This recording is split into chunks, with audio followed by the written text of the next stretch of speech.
आम्हा बायकांचं कसं आहे, लोणच्याची सॉसची भरणी रिकामी झाली की ती स्वच्छ धुवून घ्यायची, उन्हात एक दिवस वाळवून घ्यायची आणि वापरायला तयार.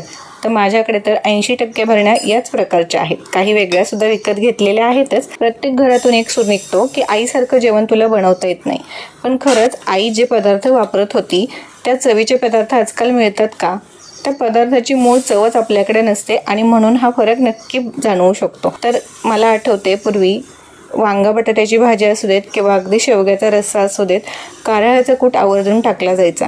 आणि आत्ता आपण किती कारळ्याचा कूट भाज्या बनवताना वापरतो. ही गोष्ट लक्षात आल्यामुळे माझ्याकडे बऱ्याचदा तीळ कारळ्याचा कूट एकत्र करून ठेवलेला असतो आणि काही भाज्यांना मी हा कूट आवर्जून वापरते. त्यासोबतच चटणी म्हणून देखील खाता येतो.